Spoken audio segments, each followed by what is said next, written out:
Alrighty, the last section to chapter 4 is 4.9, solving quadratic systems. So this first example, we want to find the solution.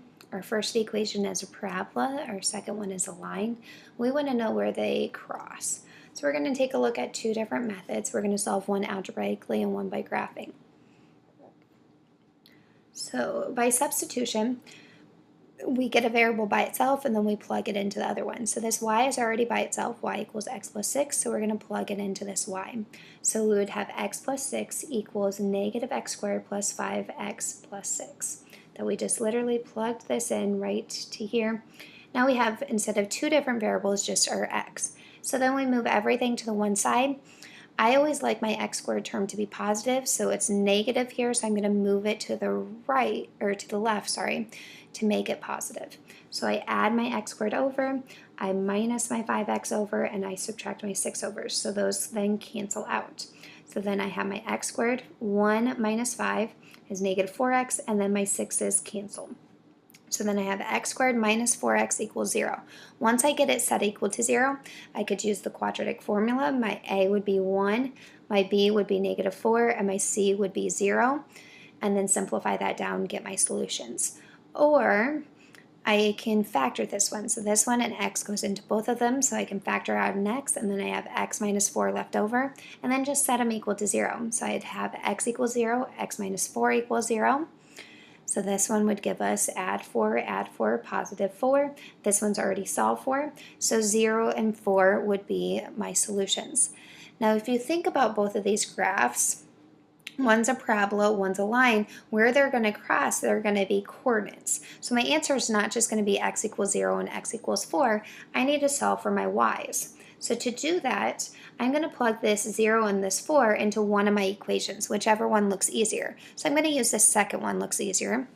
So then I have 0 plus 6 is 6. 4 plus 6 is 10. So those are my y values. So 0, 6 is my first coordinate. 4, 10 is my second coordinate. So if I take a look at the graph, notice 0, 6 is the one, 4, 10 is the other one. Okay, now I'm going to show you how to graph these using your graphing calculator. So if we turn this on, click the y equals, I have both of these equations typed in. So negative x squared plus 5x plus 6, and then I typed in my second equation. I go to graph and I graph it. I want to see where those cross. Okay, so I'm going to go to second and then trace, go down to intersect. And then I want it close, my arrow, if I move left and right. Don't go up and down, but left and right. I want it to be close to this first intersection furthest to the left. Click enter and then move left and right. I want it to be close to that intersection, so that's good. Click enter. And that is my solution. Now notice this one is in scientific notation.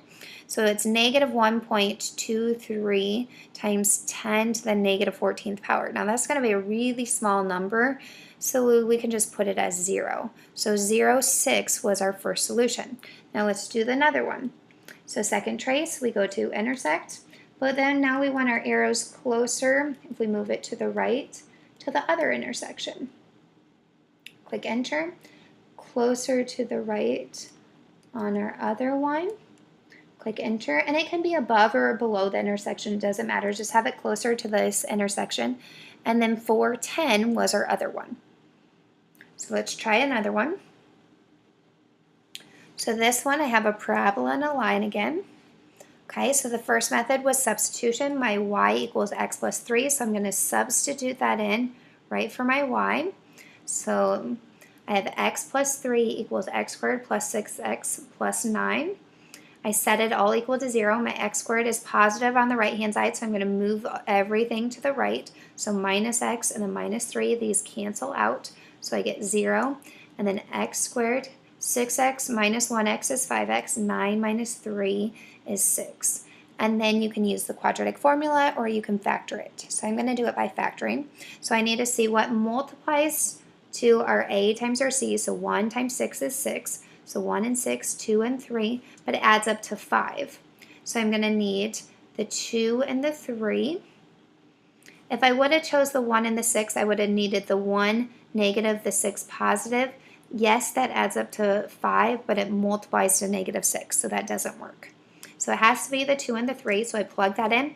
Now I just set them equal to 0, solve for them, so then I get negative 2 and negative 3. Now if I take a look at my graph, those are then where they're going to cross. Again, I just found my x values, so then I need to plug those into my equation.